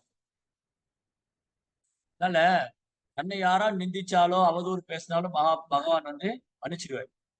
ஆனா பகவானுடைய பக்தனை யாராவது நிந்திக்கிறாங்க, அவதூறு சொல்ற மன்னிக்கவே மாட்டேன். நிறைய சைதன்ய மகாபிரபு கருணையை கொடுக்க மாட்டேங்க. சப்பாலா கோபாலா அவர் வந்து ஸ்ரீவாஸ் தாக்கூரை குற்றம் பண்ணார். ஸ்ரீவாஸ் தாக்கூரா வீட்டுல நாமசங்கீத் நடக்கிறத சப்பால் கோபாலா பிடிக்கல. ஏன்னா பொறாமைக்கார பிராமணன். அவர் போய் காஜிட்ட கம்ப்ளைண்ட் பண்ணாங்க, பாருங்க ராத்திரி எல்லாம் ஹரே ராமா ஹரே கிருஷ்ணன் கூச்சல் போட்டுக்கிட்டு இருக்காங்க, மந்திரத்தை எல்லாம் சைலண்டா சொல்லணும், கத்தி பாடி ஆடுறாங்க, தண்டனை கொடுங்க. அப்புறம் அந்த பொறாம தாங்க முடியல. ஒரு ராத்திரி என்ன பண்ணாரு, இவங்க எல்லாம் உள்ள கீர்த்தனை பண்ணிட்டு இருக்கும் போது காளி பூஜை பண்ற பொருள் எல்லாம் கொண்டு முன்னாடி வீட்டு முன்னாடி போட்டேன். இந்த பலி கொடுக்குற இது, அந்த மாமிசம் எல்லாம் கொண்டு வந்து முன்னாடி வீட்டுக்கு முன்னாடி குங்குமம், அந்த என்னெல்லாம் காளி பூஜைக்கு யூஸ் பண்ணுவாங்களோ பயன்படுத்துவாங்களோ அதெல்லாம் கொண்டு வந்து ஸ்ரீவாஸ்தவர வீட்டுக்கு முன்னாடி போட்டேன். காலையில அவங்க கதவை திறந்துன்னு ஊர் மக்கள்லாம் கூட்டிட்டு வந்து பாருங்க, இவன் வைஷ்ணவர் மாதிரி நடிக்கிறான், வைஷ்ணவரே இல்ல, இந்த காளி பூஜை பண்றா பாருங்க, வீட்டுக்கு முன்னாடி எல்லாம் ஜாமான்லாம் கிடைக்குது அப்படின்னு ஸ்ரீவாஸ் தாக்குரா மேல அவதூறு பரப்பு. ஸ்ரீவாஸ் தாக்குரா ஒரு தூய பக்தர். அவரு ஓகே, நான் ஒன்றும் அப்படி செய்யல, நான் தூய பக்தி தொண்டு தான் பண்றேன், அதை இப்ப நியாயப்படுத்த வேண்டிய அவசியமும் இல்லை, ஏன்னா அது பகவானுக்கு தெரியும், அதனால நான் ஏன் நியாயப்படுத்தணும், மௌனமா இருந்துட்டேன். ஸ்ரீவாஸ் தாக்குரா அதை வந்து பொருள்படுத்தல. இதே நம்மளை யாராவது வந்து கிருஷ்ண பக்தி பண்ணிட்டு இருக்கோம், நம்மள யாராவது வந்து நீங்க பக்தர் மாதிரி நடிக்கிறீங்க, நீங்க வேஷம் போடுறீங்க, நீங்க ஏமாத்துக்காருங்க அப்படின்னா பயங்கர கோவம். அது எப்படி சொல்லலாம், நீங்க நான் எவ்வளவு விரதம் இருக்கேன், ஏகாதசி விரதம்லாம் இருக்கேன், நீங்க விளம்பரப்படுத்திக்கிறதுக்காக பண்றீங்க அப்படின்னு சட்டைக்கு போயிடும். யாராவது வந்து என்கிட்ட நிறைய பேர் கேட்டிருக்காங்க, பக்தி வந்து நீங்க மனசோட வச்சுக்கிறீங்க, ஏங்க இந்த மாதிரி விளம்பரப்படுத்திக்கிறீங்க, தெருவில் பாடிட்டு போறீங்க, நாமம் போட்டுக்கிறீங்க, கையில ஜபமாலை வச்சுட்டு இது பண்றீங்க, ஏகாதசி எல்லாம் தம்பம் அடிச்சுக்கிறீங்க, விளம்பரப்படுத்திக்கிறீங்களா, நீங்க விளம்பரப்படுத்திக்கிறீங்களா? நான் சொன்னேன், இது விளம்பரம் இல்லைங்க, இது வந்து பக்தர்கள்லாம் வந்து தன்னுடைய அன்பு பகவானத்தில் வெளிப்படுத்துறாங்க. இப்போ நீங்க ஒரு சினிமா நடிகர் மேல அன்பு செய்றீங்க, அப்ப நீங்க அவரை மாதிரியே உடை அணிவீங்க, கண்ணாடி போட்டுக்குவீங்க, அவர் மாதிரியே நடப்பீங்க, அவர் படத்தை போய் பாக்குறீங்க, அந்த பாட்டெல்லாம் பாடுறீங்க, அப்போ உங்களுடைய அன்பை வந்து அந்த நடிகர் மேல உள்ளதை வெளிப்படுத்துறீங்க. அந்த நடிகரோட சினிமா வந்தோடனே அந்த பாட்டை மனப்பாடம் பண்ணி தேட்டர்ல போய் புத்தாட்டெல்லாம் ஆடுறீங்க. ரொம்ப காலம் முடிஞ்ச படத்தை கூட தூசு தட்டி எடுத்துட்டு வந்து திரும்பி அந்த படத்தை ரீரிலீஸ் பண்ணி அதுக்கெல்லாம் டான்ஸ் ஆடுறீங்க. அப்படி இருக்கும்போது நாங்க ஏன் பகவானை பத்தி பாடி ஆடக்கூடாது? ஒண்ணு கேவலமான செயல், இன்னொன்னு உன்னதமான செயல். நீங்க வந்து வாழ்க்கைக்கு பிரயோஜனம் இல்லாத பண்றீங்க. நாங்க வந்து பகவானை பத்தி பாடி என்ன வித்தியாசம்? அங்க நீங்க ஆட்டம் போடுறீங்க, நாங்களும் டான்ஸ் ஆடுறோம். நாங்க பகவானை புகழ் பாடி ஆடுறோம். அதுல என்ன உங்களுக்கு பிரச்சனை? அதுல என்ன உங்களுக்கு பிரச்சனை? அப்போ நாங்க திலகம் போடுறதுனால, ஒரு பக்தன் திலகம் போடுறதுனால, அவர் அந்த பக்தரை பார்க்கும்போது, ஏதோ கோவிந்தா போறாரு, ஏதோ ஹரே ராம ஹரே கிருஷ்ணா போறாரு. அப்ப அவங்க பௌதீகவாதிங்க, பாவிகள், கிருஷ்ண பக்தியை கிருஷ்ணருடைய நாமத்தை கூட வாயில சொல்லாதவன் கூட வாய்ப்பு கிடைக்குது. அந்த பக்தரை பார்த்தோன்னே, அதை பாருங்க, ஹரே ராம ஹரே கிருஷ்ணா போறாங்க சொல்லிட்டாங்களா? இதை நீங்க ஜெபம் பண்ண வைங்க, பண்ண மாட்டாங்க. ஹரே ராமா ஹரே கிருஷ்ணா போங்க. அதான் நம்முடைய ஆச்சாரியர்ல ஒருத்தர் கதாதர் தாஸ் கோஸ்வாமி, கதாதர் பண்டிதர் இல்ல, கதாதர் தாஸ் கோஸ்வாமின்னு ஒருத்தர் இருந்தார். அவர் நித்யானந்த பிரபுடைய சகாக்கள்ல ஒருவர். கதாதர் தாஸ் கோஸ்வாமி ரொம்ப கருணை வாய்ந்த ஒரு ஆச்சாரியர். அவர் ஒரு நாள் காஜியோட வீட்டுக்கு போனார். அப்ப வந்து பெங்கால்ல வந்து இருக்கிற கவர்னர் காஜின்னு சொல்லுவாங்க. அந்த ஏரியா, அந்த கிராமத்தை நிர்வாகம் ஒரு ஆக்சுவலி நவாப் ஒரு மெயின் ஒரு ஸ்டேட்டோடைய கேபிட்டல்ல இருப்பாரு. அந்த ஸ்டேட்டோட கேபிட்டல் இருக்கிறது மேல மெயின் இன்னொரு அக்பர் அந்த மாதிரி மெயின் ராஜா வந்து டெல்லியில இருப்பாரு. அந்த டெல்லியில இருக்கிற ராஜாவுக்கு கீழே ஒரு சபை இருக்கும். அந்தந்த டிஸ்ட்ரிக்ட் அந்தந்த ஸ்டேட்டுக்கு ஒரு ஆளை போட்டிருப்பாங்க. அப்புறம் அந்த ஸ்டேட்ல உள்ள ஆளு கீழே ஒரு காஜின்னு ஒரு ஆள் இருப்பாரு. அவர் வந்து அந்த ஒரு சின்ன டிஸ்ட்ரிக்ட மட்டும் ரூல் பண்ணுவார். அப்ப காஜி வந்து அந்த டிஸ்ட்ரிக்ட்ல ரூல் பண்ணி வசூல் கலெக்ட் பண்றவர். ஜான் காஜி, அந்த மாதிரி காஜி. அலாலுதீன் கில்ஜி, சாந்த் காஜி, இந்த மாதிரி நிறைய முஸ்லீம் முகலாயர்கள் 500 வருஷத்துக்கு முன்னாடி அப்ப வந்து காஜி பெங்கால்ல. அந்த டைம்ல அங்க பெங்கால்ல வந்து முஸ்லிம்ஸோட ரூல் இருந்தது. இந்தியா முழுவதும் முஸ்லிம்ஸோட ரூல் இருந்தது 500 இயர்ஸ் பேக். 500 வருஷத்துக்கு முன்னாடி முகலாயர்கள் இந்தியாவை ஆட்சி பண்ணாங்க. அப்ப இந்த கதாதர் தாஸ் கோஸ்வாமி என்ன பண்ணுவாரா, அந்த காஜி வீட்டுக்கு போய் கதவை தட்டுவாராம். ஹரே கிருஷ்ணா, ஹரே கிருஷ்ணா. கதவை திறந்து பார்த்தா யாரோ காலில் நமஸ்காரம் பண்ணியிருப்பாங்க. பார்த்தா இது ஆச்சாரியர். அப்ப காஜி வந்து, ஓ சாது, நீங்க ஒரு சாது, ஏன் என் காலில் விழுறீங்க? நான் உங்ககிட்ட ஒண்ணு கேட்கற செய்வீங்களா? என்ன வேணும் சொல்லுங்க. நீங்க ஹரே கிருஷ்ணா சொல்லுங்க. நீங்க வந்து ஹரே கிருஷ்ணா சொல்லுங்க. அதெல்லாம் சொல்ல மாட்டேன். இல்ல சொல்லுங்களேன், ஒரு தடவையா சொல்லுங்களேன். ஆச்சாரியர் திரும்ப கேட்கிற, ஹரே கிருஷ்ணா ஒரு தடவையா சொல்லுங்களேன். இல்ல சொல்ல மாட்டேன். தயவு செய்து சொல்லுங்களேன். விட மாட்டேங்கிறேன். ஹரே கிருஷ்ணாவா, நான் அப்புறமா சொல்றேன் போங்க அப்படின்னா. ஹரே கிருஷ்ணா நான் அப்புறமா சொல்றேன் போங்கன்னா, அதை போய் சொல்லிட்டீங்களே ஹரே கிருஷ்ணா. அவர் குதிக்க ஆரம்பிச்சிட்டார். ஹரே கிருஷ்ணா கிருஷ்ண கிருஷ்ணா ஹரே ஹரே, ஹரே ராம் ராம ராம். அப்ப யாராவது வந்து விளையாட்டுக்கு நம்ம அப்படி நடந்து போகும்போது திலக்கெல்லாம் போட்டு ஜெபமாலை வச்சு நடந்து, அதான் பாரு ஹரே ராமா ஹரே கிருஷ்ணா கோஷ்டி போறாங்க அப்படி சொன்னாலும் சரி, ஓ ஹரே கிருஷ்ணாவா அப்படி சொன்னாலும் சரி, ஹரே கிருஷ்ணாவா ஹரே கிருஷ்ணா அப்படி சொன்னாலும் சரி, என்னை எப்ப பாரு ஹரே ராமா ஹரே கிருஷ்ணா அப்படி சொன்னாலும் சரி.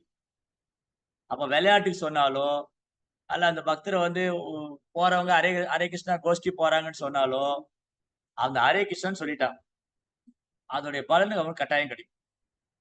எப்படி நெருப்ப தெரிஞ்சு சொட்டாலும் தெரியாம தொட்டாலும் சுடும், தெரிஞ்சு தொட்டாலும் சுடும், தெரியாம சொட்டாலும் சுடும். அதே மாதிரி ஹரே கிருஷ்ணா மந்திரத்துடைய மகிமையை அறிந்தும் அறியாமலும் தெரிந்தும் தெரியாமலும் புரிந்தும் புரியாமலும் எப்படி சொன்னாலும் அதை ஆக்ட் பண்ணும். That is the power of holy name. அதான் பகவானுடைய கிருஷ்ண நாமம். அந்த நாமத்துக்கும் கிருஷ்ணருக்கும் வித்தியாசம் கிடையாது. நாம அகாரி பகுதா நிஜ சர்வசக்தி தத்ராத்மித நியமித ஸ்மரணேன காலா ஏதா திருஷி தவ கிருபா பகவன் மமாமி தூர்தைவமே துஷம். கிருஷ்ணாவுடைய நாமம் கிருஷ்ணர் வேறு இல்ல. பகவான் தன் சக்தியை முழுவதும் ஒரு நாமத்துல வச்சிருக்காரு. நாம் அகாரி பகுதா நிஜ சர்வசக்தி. பகவானுடைய எல்லா சக்தியும் ஒரு நாமத்துல இருக்கு, புனித நாமத்துல இருக்கு. அதனாலதான் கலியுகத்துல கிருஷ்ணர் நாமத்திலேயாவது இருக்காரு, ஹரிநாமத்துல இருக்காரு. அப்ப அந்த ஹரிநாமத்தையும் கிருஷ்ணரையும் பிரிக்கவே முடியாது. இப்போ என் உடல்ல இருந்து என் ஆன்மாவை பிரிச்சிடலாம். ஆனா கிருஷ்ணனுடைய ஆன்மா, உடல், அவர் பேரு எல்லாம் ஆன்மீகமானது. நாம சிந்தாமணி கிருஷ்ணா சைத்தன்ய ராச விக்கிரகா பூர்ண சுத்தோ நித்தியம் முத்தோ அபிநத்வா நாம நாமினோ. பின்னானா பிரிக்கிறது, அபின்னானா பிரிக்க முடியாது. பிரிக்க முடியாது. பின்னா அபின்னா. சோ கிருஷ்ணரையும் அவர் நாமத்தையும் பிரிக்க முடியாது. அப்ப யாராவது ஹரே ராம ஹரே கிருஷ்ணா போறாங்க அப்படின்னு சொன்னா அதோட பெனிஃபிட் ஆகும். அப்போ ஒரு பக்தனை பார்க்கும்போது அவர் விளம்பரப்படுத்திக்கல. அவர் திலக் போட்டு போறாருன்னா இந்த பாரு கோவிந்தா போறாங்க, அவன் கோவிந்தான்னு சொல்லிட்டானே. அவனை சொல்ல வைக்கிறது ரொம்ப கஷ்டம். ஆனா டிவோட்டி பார்த்தோன்னே சொல்லிட்டான். இது ஹரே ராம ஹரே கிருஷ்ணா போறாங்க. ஆனா நீங்க போய் சொல்லி பாருங்க, ஹரே கிருஷ்ணா சொல்லுங்க, சொல்ல மாட்டேன். நான் 1-2 இடங்கள்ல ப்ரோக்ராம் பண்ணும்போது இந்த ஹரே கிருஷ்ணா மந்திரம் பாடிட்டு இருக்கும்போது நீங்க பாடுங்கன்னு சொல்லுவோம். அப்படியே உட்காந்துருப்பான், வாயில ஃபெவிகால் போட்டு ஒட்டின மாதிரி. சிலர்லாம் வாயை திறக்க மாட்டாங்க, அப்படியே வாயில ஃபெவிகால் போட்டு ஒட்டின மாதிரி இருக்கும். அப்படியே உட்காந்துருப்பான். அந்த ஈகோ வந்து தடுக்குது. அந்த பால்ஸ் ஈகோ பொய்யவங்கார நான் பாடணுமா, பக்கத்துல இருக்கிறவன் என்ன நினைப்பான், எதுக்கால இருக்கிறவன் என்ன நினைப்பான். ஆனா சினிமா பாட்டு பாட சொல்லுங்க, முதல்ல எல்லாம் வாயை திறப்பான், ஊருக்கே கேட்கிற மாதிரி. அதுல வந்து மான அவமானம் அகங்காரம் கர்வம் எல்லாம் கிடையாது. ஏன்னா சினிமா பாட்டு தானே. ரோட்ல தெருவுல போய் ஆடினாலும் எல்லாரும், ஏன்னா இந்த காக்கை கூட்டம் எல்லாம் அப்படிதானே ஆடும். காக்கா கூட்டம் ஒன்னா சேர்ந்து எல்லாம் ஒன்னா சேர்ந்து கத்து. அந்த மாதிரி அவங்க வந்து ஹரே கிருஷ்ணா மந்திரம் சொன்னா வாயை திறக்க. நகர் கீர்த்தன் போகும்போது நிறைய அனுபவம் இருக்கு. நகர் கீர்த்தன்ல போனா நம்ம மைக்கு பாடிட்டு போவோமா, அந்த சைடு ரோடு சைடு எல்லாம் ஆட்கள் நிப்பாங்க. மைக்கு கொண்டு போனா அப்படி ஓடுவாங்க. அதுல சில பசங்க எல்லாம் தெருவில் விளையாடிட்டு இருந்தாங்க, சின்ன சின்ன பசங்க விளையாடிட்டு இருந்தாங்களா. நம்ம அப்படி பாடிட்டே மைக் கொண்டு போனோம். என்ன பார்த்த உடனே புள்ள பிடிக்கிற வர்ற மாதிரி ஓடுறேன். ஓடி போய் மொட்டை மாட்டில போய் ஒடிச்சுக்கிட்டான், ஓடியே போயிட்டான். இதே வந்து சினிமா பாட்டு பாடிட்டு போங்க, தெருவில் இறங்கி குத்து போட்டு ஆடுவான். இதுதான் கலியுகம். அப்போ பக்தர்கள் கீர்த்தனம் செஞ்சு நடனமாடி போவது, பக்தர்கள் கீர்த்தனம் பாடி நடனமாடி போறது, பக்தர்கள் திலகம் போட்டிருக்கிறது, பக்தர்களை தரிசிப்பதே பாக்கியம் தான். அது இவங்க சொல்லலைனாலும் ஒரு வைஷ்ணவரை பார்க்கும்போது அவங்க கிருஷ்ணரை நினைக்க ஆரம்பிக்கிறாங்க. இப்போ நாம திலக் போட்டு போறோம்னா நம்ம விளம்பரத்துக்காக போடல. நாங்களாம் ஹரே ராம ஹரே கிருஷ்ணா கோஷ்டிங்கிறதுக்காக. நம்ம திலக் போட்டு போறது எதுக்குன்னா, நம்மை காணும் போது ஒரு ஜீவாத்மா கிருஷ்ணரை நினைக்கும் பாக்கியம். இது ஒரு கிருஷ்ண பக்தர் ஒருத்தர் போறாரு, அவர் ஹரே கிருஷ்ணா இயக்கத்துல இருக்காரு. அப்போ நம்மை காணும் போது அந்த ஆன்மா கிருஷ்ணரை நினைக்கும் பாக்கியத்தை பெறுகிறது.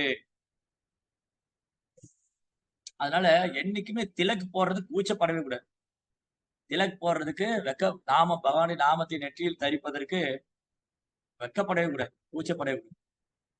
இது பேசாம பண்ற பிரச்சாரம், பேசாமலே பண்ற பிரச்சாரம். நம்மளை பார்த்தாலே ஒருத்தர் கிருஷ்ணரை நினைக்கிறாங்க. நம்ம வேலையே ஒருத்தர் கிருஷ்ணரை நினைக்க வைக்கிறது தான். கிருஷ்ணரை மறந்து போயிருக்கிறவங்க பகவானை நினைக்கணும். அப்போ ஒரு வைஷ்ணவரை பார்த்தாலே அவர் கிருஷ்ணரை நினைக்கிறாங்க. அதுக்கப்புறம் அந்த வைணவர் நடந்து போகும்போது நாம சொல்றாரு சர்வபகவந்து சுகினகா. அந்த நாமத்தை காதால கேட்கறதுனால, நாமத்தை சொல்லாதவங்க அதை காதால கேட்கும் போதோ, ஒரு பக்தனை பார்க்கும் போதோ இதுதான் அவங்களுக்கு ஒரு வாய்ப்பு கிடைக்குது பகவானுடைய நாமத்தை கேட்கறதுக்கு. அதனாலதான் வைஷ்ணவர் ரொம்ப கருணை வாய்ந்தவங்க. வைஷ்ணவா பரதுக்கு துக்கி கிருபாம்புதி. வைஷ்ணவர் ரொம்ப கருணை வாய்ந்தவங்க. பகவான் எப்படி கருணை வாய்ந்தவரோ அவரை விட கருணை வாய்ந்தவங்க வைஷ்ணவர்கள். சோ இதுதான் கலாச்சாரம். இது நம்ம வைஷ்ணவ கலாச்சாரம். இந்த கலாச்சாரம் நேத்து படிச்சோம் இல்லையா? நேத்து என்ன படிச்சோம்? எஸ்டர்டே ஸ்லோகால ரொம்ப அழகா சொன்னார்.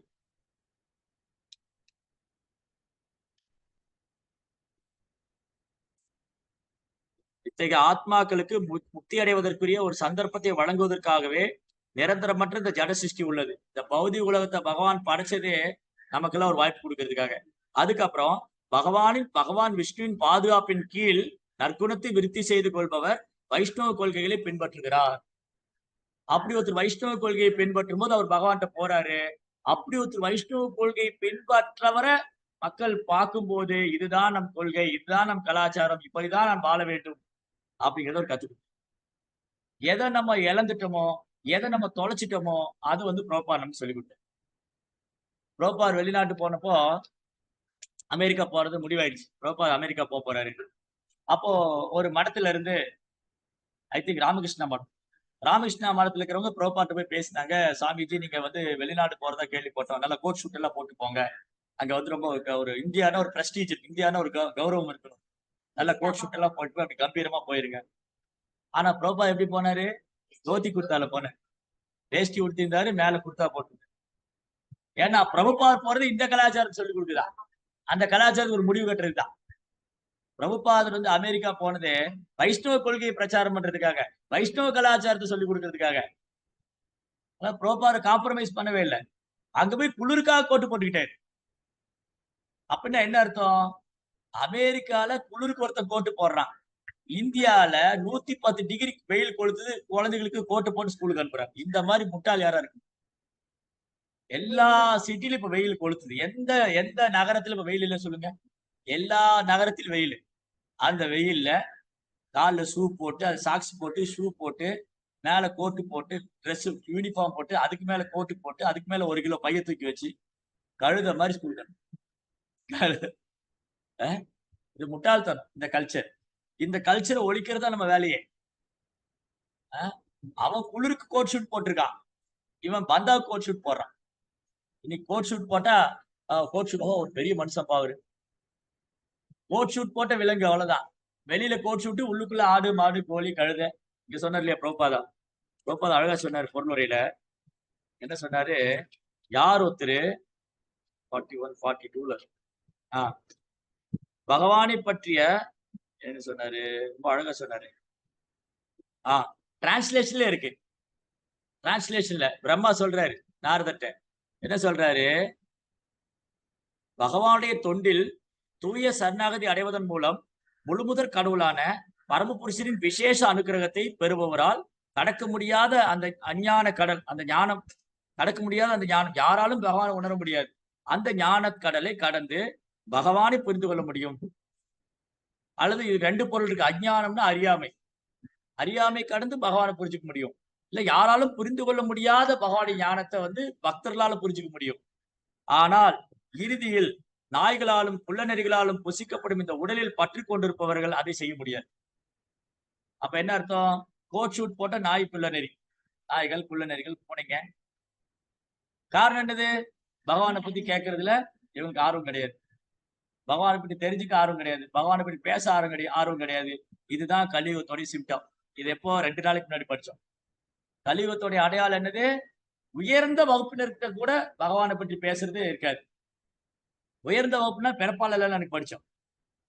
யாரெல்லாம் சாஸ்திரத்தை பின்பற்றாங்களோ படிச்சிருக்காங்களோ அவங்க மத்தியில கூட, சாதுக்கள் துறவிங்க பிராமணர்கள் அவங்க மத்தியில கூட கலியுகத்துல பகவானை பற்றி பேச்சுவார்த்தை இருக்காது. நடக்குதா இல்லையா? தொடங்கிருச்சு. சோ அதனால இந்த ரொம்ப அழகான வர்ணனைங்க, ரொம்ப அழகான வர்ணனை. அதனால இந்த கோட் ஷூட் நாகரிகத்தை ஒழிக்கணும். கோட் ஷூட் போட்டு போட்டோ ஷூட் எடுக்கிறது, இதெல்லாம் நாகரிகம். நம்முடைய நாகரிகம் வந்து வைஷ்ணவா ட்ரெஸ். அதே சமயம் கோட் ஷூட் போடலாம் ஒரு டிவோட்டி. பக்தி சித்தாந்தம் கோட் ஷூட் போட்டு போனாரு. எப்ப போனாரு?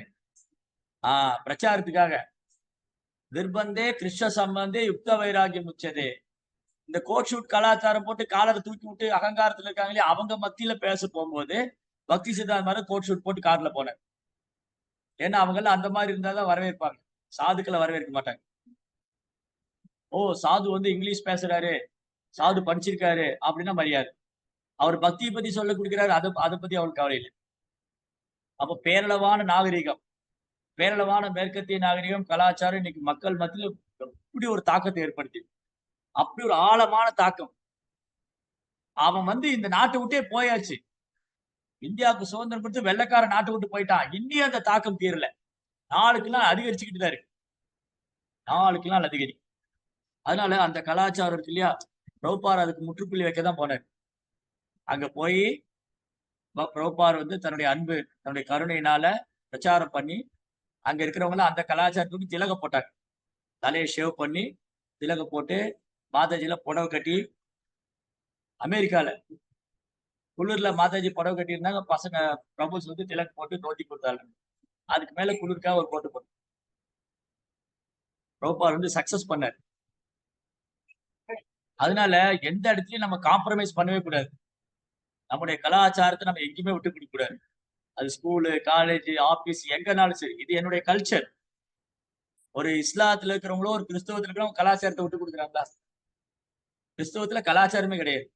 இஸ்லாத்துல கொஞ்சம் கலாச்சாரம் இருக்கு. அவங்க எங்கேயா விட்டு கொடுக்குறாங்களா? எங்கேயுமே விட்டு தரணும்.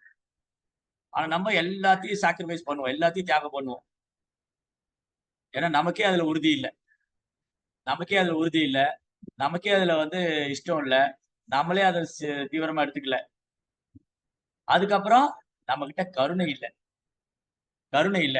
என்ன நான் வந்து திலக் போட்டு நான் வந்து உண்மையா தூய பக்தனோ இல்லையோ, ஆனா நான் இந்த திலக்கு போட்டு என்னை சுத்தப்படுத்திக்கிறேன். நான் பகவானுடைய நாமத்தை நெற்றியில் இடும்போது இந்த உடல் தூய்மை அடையுது. உடம்புல 12 இடங்கள்ல நாம போடும்போது இந்த உடம்பு தூய்மை அடையுது. இந்த இதயத்துல பகவான் பரமாத்மாவா இருக்காரு. இந்த உடல் ஒரு கோயில். இந்த கோயிலை அலங்கரிக்க வேண்டும். அந்த இதயத்தில் பகவான் பரமாத்மா வீற்றிருக்கின்றார். அப்ப என் இதயத்துல பகவான் சுமந்து செல்றேன். அப்ப என்னுடைய திலகத்தை பார்க்கும்போது எதிரிலே வருபவர் கூட பகவானை தரிசிக்கும் பகவானை நினைக்கும் பாக்கியம் கிடைக்கும். ஏன்னா அந்த நபருடைய இதயத்திலும் கிருஷ்ணர் பரமாத்மாவா இருக்காரு. அவர் மறந்து போயிட்டாரு. நான் ஞாபகப்படுத்தேன். நான் திலக் போட்டு ஞாபகப்படுத்தேன். நான் ஜபிக்கும் போது அவங்க கேட்கிறாங்க.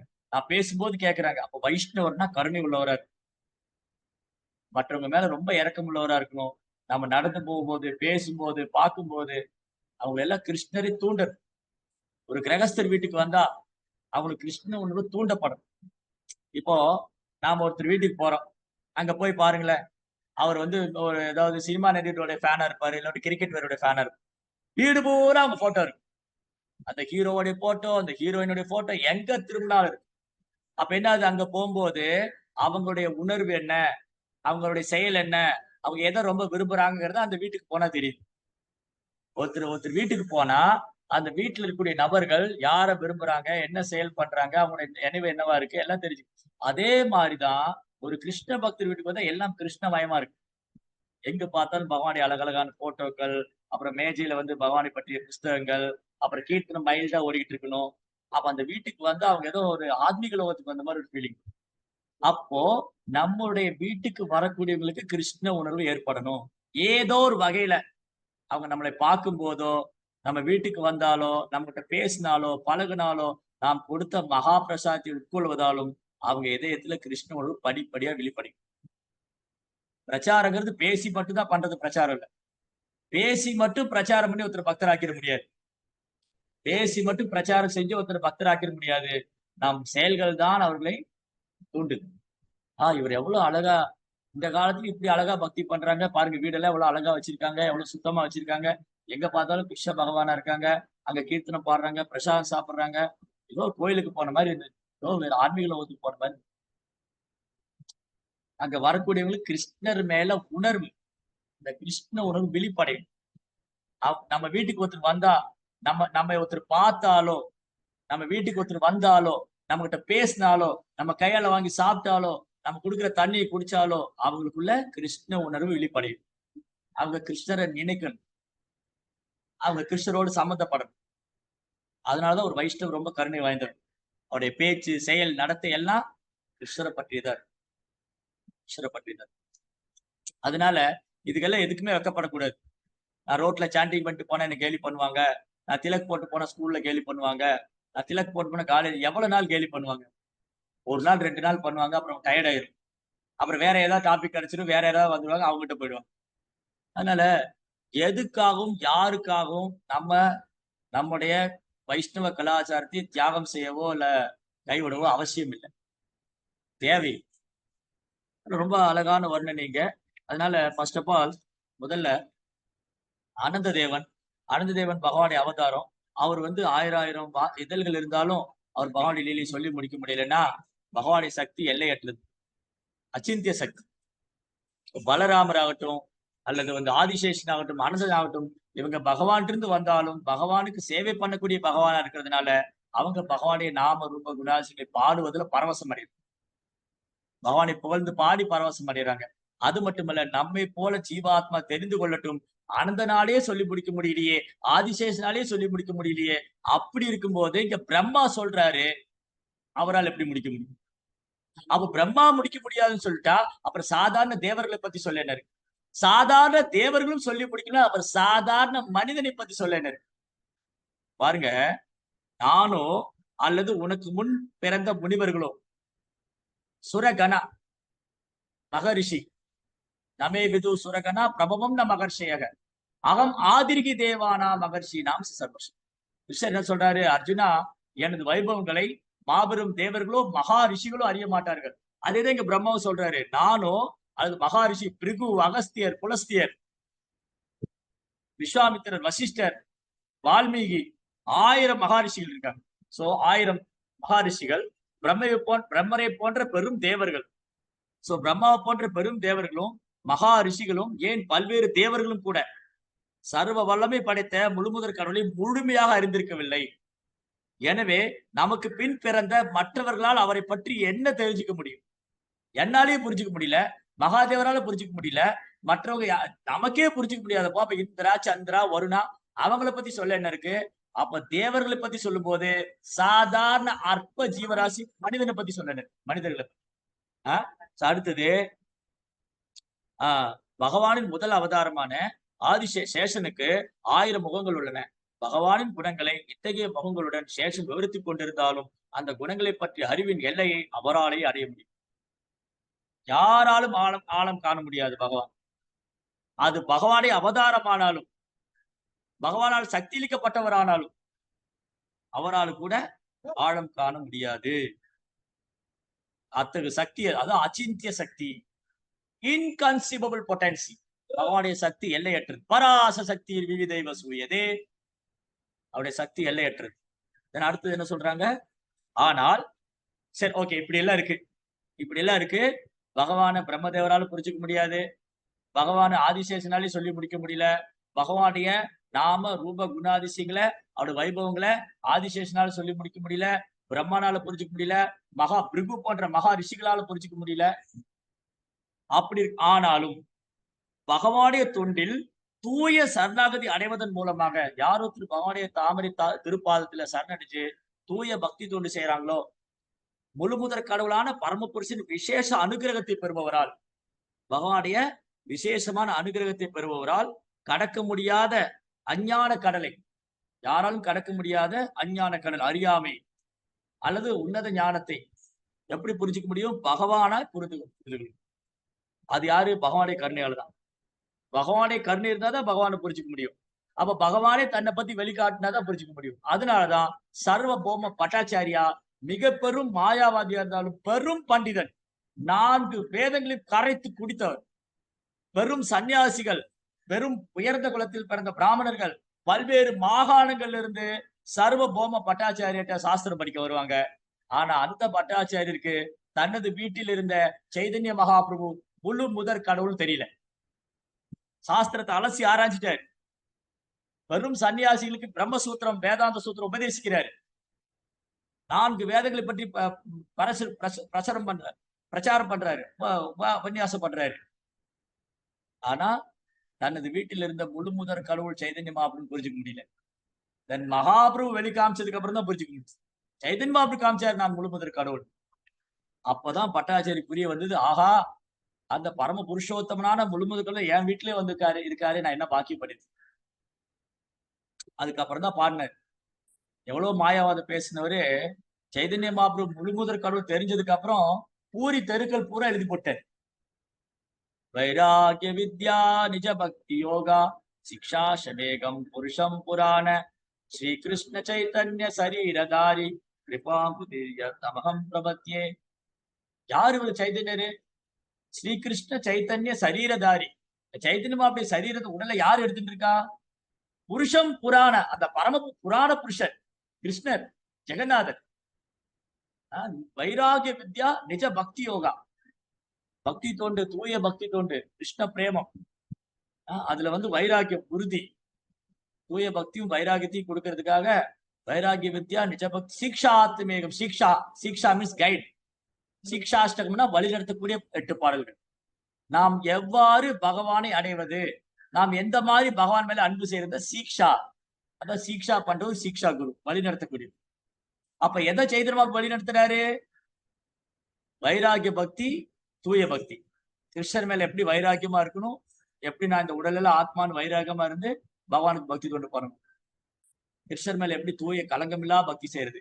வைராகிய வித்யா நிஜ பக்தி யோகா, தூய பக்தி கொண்டு. சிக்ஷார்த்தமேகம் புருஷம் புராண, அந்த புராண புருஷர், ஆதி புருஷர் அந்த கோவிந்தன் தான் ஸ்ரீகிருஷ்ண சைத்தன்ய சரீரதாரி. சைதன்யா அப்படி உடல்ல இங்க வந்திருக்காரு, இந்த அவதாரம் எடுத்திருக்காரு. அவருக்கு என்னுடைய பணிவான் நமஸ்காரம், அவர் என் மேல் கருணை காட்டட்டும். இத பூரி தெருக்கள் எல்லாம் எழுதி போட்டுரும். ஆனா சைதன்ய மாபு தன்னை பக்தனால காமிச்சிட்டு இருக்காரு. அவர் சைதன்ய மாபு தன் வீட்டுக்கு வந்தோடனே இந்த ஸ்லோகத்தை காமிக்கிறாரு. மகாபிரபு பிச்சு போட்டாரு. ஆனா அதுக்கு முன்னாடி பக்தர்களா ஊர் பூரா எழுதி போட்டாங்க சைதன்ய மாபு. அதனால பகவானே கருணை இல்லாம அவரை முழுமுதற் கருணா யாராலும் புரிஞ்சுக்க முடியாது. குறிப்பா நாய்களையும் குள்ள நெறிகளையும் போல தன்னை இந்த உடல்ல நினைச்சுக்கிட்டு இந்த உடல் மேல பற்றுதல் இருக்கிறவங்க கட்டாயமா புரிஞ்சுக்க முடியாது. இன்னைக்கே மக்களால கிருஷ்ணரை புரிஞ்சுக்க முடியல. நிறைய பேர் சொல்றாங்க எங்க வீட்டுல பகவத்கீதை இருக்கு, ஆனா புரிய மாட்டேங்குது, படிக்க முடியல, புரிஞ்சுக்க முடியல. நிறைய பேர் அதை வச்சுக்கிறதே இல்லை, எல்லாம் பூட்டி வச்சிருக்காங்க அட்டாளியில. சிலர் கோயிலுக்கே வர்றதில்ல. பக்தி எப்படி? ஏன்? ஆபர்ஷதானாம் ஆத்ம தத்துவம் கிரகேஷு கிரகமேதினா. கிருஷ்ணா மறந்து போய், நான் இந்த உடல் எல்லாம் ஆத்மாங்கிறத மறந்து போய் விலங்கு மாதிரி வாழ்றவங்களால கிருஷ்ணரை புரிஞ்சிக்கவே முடியாது. நம்மெல்லாம் கூட அப்படிதான் வாழ்ந்துட்டு இருந்தோம். ஆனா பிரபுபாவுடைய கருணையால இன்னைக்கு நான் இந்த உடல் எல்லாம் ஆத்மா, நான் கிருஷ்ணாவுடைய சேவகன், நான் பகவானுக்கு சேவை பண்ணு தெரிஞ்சுக்கிட்டோம். அதனால ஓரளவுக்கு நம்மளால பகவான் அது முழுக்க முழுக்க ஆச்சாரியருடைய கருணையாலும் ஹரி குரு வைஷ்ணவா அல்லது குரு கிருஷ்ண பிரசாதேபாய் பக்திலதா. குருவுடைய கருணை, கிருஷ்ணாவுடைய கருணைனால பக்திங்கிற விதை நமக்கு கிடைச்சிருக்கிறதுனால, பக்தி லதா பீஜா, அந்த பக்திங்கிற விதை நமக்கு கிடைச்சிருக்கிறதுனால ஓரளவுக்கு நம்ம கிருஷ்ணருடைய நாம ரூப குணாட்சியை புரிஞ்சுக்கணும். ஆனா தூய பக்தர்களுக்கு கிருஷ்ணா தன்னை முழுமையா வெளிப்படுத்த. ஹரே கிருஷ்ணா. श्रीमद् भागवतम की, श्री कृष्ण भगवान की, श्रील प्रभुपाद की।